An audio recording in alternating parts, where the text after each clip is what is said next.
देखिए 4 तारीख की काउंटिंग में जो मैंने देखा है पूर्व से पश्चिम तक, उत्तर से दक्षिण तक और मध्य भारत में भी, हर जगह भारत की जनता एक सक्षम भारत देखना चाहती है, एक समृद्ध भारत देखना चाहती है और एक आत्मनिर्भर भारत देखना चाहती है। और यह संभव है तो मोदी जी के नेतृत्व में, ऐसा विश्वास है। इसलिए प्रधानमंत्री मोदी जी के लिए सभी लोग आशीर्वाद देना चाहते हैं, उसके लिए आतुर हैं। हर एक जगह मैंने देखा और भारतीय जनता पार्टी स्पष्ट रूप से एनडीए 400 पार कर रही है। तो 400 पार का नारा बहुत ज्यादा महत्वाकांक्षी था, ऐसा कई लोगों ने कहा। कुछ लोगों ने यह भी कहा कि 400 पार का नारा इसलिए दिया गया कि 400 पार लाके संविधान बदलना चाहते हैं। कुछ ने कहा रिजर्वेशन खत्म करने की साजिश है।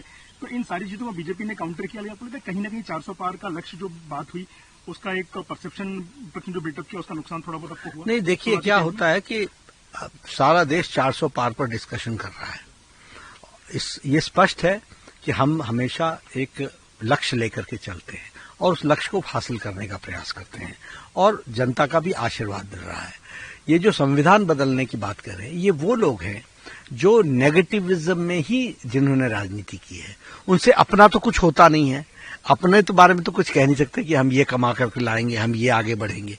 तो ये हमेशा लोगों को नेगेटिविज्म की तरह शक पैदा करना, भ्रम पैदा करना, गुमराह करना, रास्ते से भटकाना, समाज को बांटना, समाज को तोड़ना और फूट डालो राज करो, ऐसे प्रिंसिपल्स पर तो ये 75 साल चले हैं।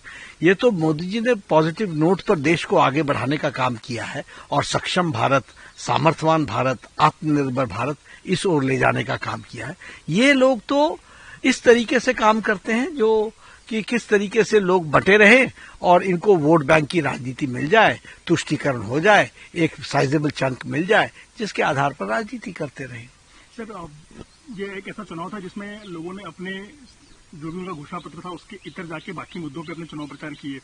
भाजपा की ओर से भी कई मुद्दे रहे, विपक्ष ने भी कई ऐसे मुद्दे उठाए जो कि उनकी घोषणा पत्र में भी नहीं। तो आपको क्या लगता है कि इन चुनाव में कौन से मुद्दे ऐसे रहे जो जनता के दिमाग में घर कर गए और जनता ने उनको ध्यान में रखा? जनता ने एक ही बात ध्यान में रखी, मोदी की गारंटी मतलब गारंटी पूरी होने की गारंटी। देश सुरक्षित है, देश संबल हाथों में है, मजबूत हाथों में है। देश मोदी जी के नेतृत्व में एक मजबूत सरकार चला रहा है और भारत को सक्षम बना रहा है, आत्मनिर्भर बना रहा है। इसी के लिए वोट पड़ा है। और कुछ विषय कांग्रेस ने भ्रम डालने का प्रयास किया, जैसे उन्होंने अपने मैनिफेस्टो में माइनॉरिटीज को हम स्पेशल प्रेफरेंस देंगे। माइनॉरिटीज का मतलब उनके लिए मुस्लिम है, मतलब तुष्टीकरण है, मतलब सेकुलरिज्म से भटकाने की बात है। असल सेक्युलर तो मोदी जी हैं जिन्होंने सारी योजनाएं दी और कभी नहीं कहा कि किसी धर्म को दिया और किसी धर्म को नहीं दिया, सबको दिया, सबको एक साथ पिरो करके लाए। लेकिन ये स्पेशल ट्रीटमेंट, ये तुष्टीकरण, ये डिवाइड एंड रूल की बुनियाद रखी। ऐसी बातों को जब रखी तो भारतीय जनता पार्टी एक जिम्मेवार पार्टी के तरीके से इन बातों को काउंटर करती है और हम काउंटर करने में सफल रहे हैं। सर, भाजपा बहुत शुरुआती दौर से करीब 2-3 दशक से लगातार ये बात कहती आई है कि हम 370 हटा देंगे, राम मंदिर बनवाने की बात थी। ये पहली बार इस चुनाव में आप गए हैं जब आपने वो अपना वादा और अपनी महत्वाकांक्षा पूरी की है। तो जनता ने कितना सपोर्ट किया इन मुद्दों, खासकर 370 को हटाने को और राम मंदिर बनाने को? पूरे देश ने। हालांकि राम मंदिर हमारे लिए आस्था का विषय है, राम मंदिर हमारे लिए वोट का विषय नहीं है, राजनीति का विषय नहीं है। धारा 370 हमारे लिए देश का विषय है और वो कोई वोट की दृष्टि से नहीं, लेकिन सारा देश के साथ खड़ा रहा है और सबको समझ में आया कि राष्ट्रवादी पार्टी भारतीय जनता पार्टी ने ये दोनों भारत का गौरव भी बचाया है, राम मंदिर बना करके भारत की विरासत, भारत की संस्कृति, उसकी रक्षा की है। और धारा 370 इसको हटाने से देश मजबूत हुआ है, एकीकृत हुआ है। सर, देश में भाजपा के कुछ ऐसे प्रदेश हैं, पारंपरिक प्रदेश, जहां भाजपा ने हमेशा ही अच्छी बढ़त रखी है, अच्छी सीटें पाई हैं। 2014-2019 में तो कई स्टेट्स में स्वीप भी किया है, बीजेपी ने, विपक्ष जीरो रहा है। इस बार कौन से प्रदेश हैं जो लगता है भाजपा के पक्ष में जाएंगे नए सिरे से और देश को चौंकाएंगे, लोगों को चौंकाएंगे? देखिए, पहली बात तो यह कि जो हमारी पुरानी स्टेट्स हैं जहां हम भारतीय जनता पार्टी जीतती रही है वहां हम मेंटेन करेंगे, वहां हम रिटेन करेंगे, वहां हमारी सारी सीटें हम जीत करके आएंगे। जो नई स्टेट्स हैं उसमें वेस्ट बंगाल बहुत अच्छा करने वाला है, 42 सीटें हैं, हम 30 को क्रॉस करेंगे, 30 सीटें हम वहां से जीत करके आने वाले हैं। ममता जी बौखला गई हैं। उड़ीसा में हम 21 में से 18 प्लस सीटें हम जीत करके आएंगे। उसी तरीके से हम तेलंगाना में अपने टैली को डबल कर लेंगे। तमिलनाडु में हम सीटें जीतेंगे। हम केरल में इस बार सीट जीतने वाले हैं और वोट शेयर तो हमारा सब जगह बढ़ेगा ही बढ़ेगा। सर, महाराष्ट्र एक बहुत कुशल स्टेट है, दूसरा सबसे बड़ा स्टेट है यूपी के बाद, जहां 48 सीटें आती। पिछली बार बहुत अच्छा प्रदर्शन किया था, आपके पास 41-42 सांसद थे। इस बार समीकरण बदले हुए हैं, महाराष्ट्र को लेकर के क्या असेसमेंट है? हम फिर से जीत करके आएंगे, अच्छे से जीत करके आएंगे, पुरानी टैली को मेंटेन करेंगे। सर, बंगाल में कई चीजों की चर्चा हुई, क्योंकि हमेशा से ही ममता बनर्जी सबसे मुखर रही है, इंडिया अलायंस में भी उन्होंने बहुत अग्रणी भूमिका ली थी। तो बंगाल का जो चुनाव, आपको क्या लगता है समीकरण कहाँ बदल गए हैं इस बार लोकसभा? पिछली बार से इस बार आप कह रहे हैं कि ज्यादा नंबर आएंगे, तो क्या कारण रहे पिछले 5 साल में? ध्यान में आ गया कि ममता जी जिन बातों के लिए जानी जाती थी, वो जानी जाती थी माँ माटी मानुष। माँ का वो हाल किया जो शाहजहां शेख ने सारी दुनिया को दिखा दिया। माटी का वो हाल किया कि घुसपैठियों जमीन कब्जा कर रहे हैं और जमीन जिहाद चला रहे हैं। और मानुष का वो हाल किया कि बिना घूस के, बिना टोलाबाजी के, बिना टीएमसी के कार्यकर्ताओं को पैसा दिए बगैर कोई काम नहीं होता है।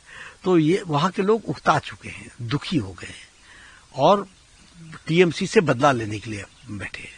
सर, इंडिया अलायंस ने बहुत एकजुट रहने की कोशिश की, दिखाने की कोशिश की हम एकजुट हैं। कई जगह के खिलाफ चुनाव भी लड़े, पंजाब में और बाकी जगहों पे। आज उनका दावा है कि 270 के पार वो आराम से जाएंगे, सरकार उनकी आराम से बनेगी, लेकिन फिर भी वो कहते हैं कि एग्जिट पोल्स में हमारा कोई प्रवक्ता नहीं जाएगा, कांग्रेस ने साफ किया है। इसलिए कि एग्जिट पोल में सच्चाई जब आती है तो सच्चाई से भागते हैं। Coming events cast the shadow before. आने वाली घटनाएं अपना संकेत पहले दे देती हैं। तो वो ठीक है, आखिर एग्जिट पोल पे कुछ आ जाता है तो उससे क्या सरकार बनती है? क्या उससे कोई चुनाव के नतीजे असर करते हैं? क्या नहीं करते हैं।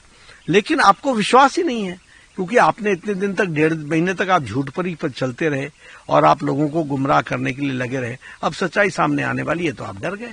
सर, जो एकजुटता का दावा किया जाता है इंडिया अलायंस के, तो पिछले 1 साल से आपका उनको लेकर क्या अवलोकन रहा और क्या महसूस करते हैं? जिस तरीके से वो बयानबाजी भी करते रहे, साथ में भी रहे, चुनाव भी साथ में लड़ रहे हैं, कई सीटों पर अलग अलग भी जा रहे हैं, तो आपका खुद का अनुभव क्या है उनके 1 साल के? ऐसा है, देखिए, उनके बारे में आप बड़े स्पष्ट शब्दों में आप देखते हैं कि आज इंडिया अलायंस की बैठक होगी, साथ में नीचे आता है ममता नहीं आएगी, फलाने नहीं आएंगे, धमकाने नहीं आएंगे। तो ये अनसाइंटिफिक अलायंस है, ये अवसरवादी का अलायंस है, ये ज्यादा दिन चलने वाला नहीं होता और ये टेम्पररी होता है। ये तो एक जमावड़ा है भ्रष्टाचारियों का, ये जमावड़ा है परिवारवाद की राजनीति को आगे बढ़ाने वालों का। ये इसी तरीके से समाप्त होगा। सर, जैसा कि आप मानते हैं कि अगली सरकार फिर मोदी जी बनाएंगे, तीसरी बार प्रधानमंत्री बनेंगे, तो आप पार्टी के अध्यक्ष होने के नाते आपको क्या लगता है कि सरकार की प्राथमिकताएं आने वाले 5 सालों के लिए क्या होनी चाहिए या क्या हो सकती हैं? ऐसा है, ये तो प्रधानमंत्री जी तय करेंगे, वो हमारे प्रधानमंत्री हैं और ये प्राइम मिनिस्टर का ही प्रेरोगेटिव होता है। लेकिन उन्होंने बहुत सी बातें विजन डॉक्यूमेंट में रखा है, अपने संकल्प पत्र में रखा है, उनको हम आगे बढ़ाएंगे। ट्रेलर अब तक देखा है लोगों ने, पिक्चर बाकी है, ऐसा मोदी जी ने कहा है। तो आने वाले 5 साल अगर सरकार बीजेपी की आती है तो क्या सही में पूरी पिक्चर होगी? निश्चित रूप से पूरी ताकत के साथ वो प्रधानमंत्री जी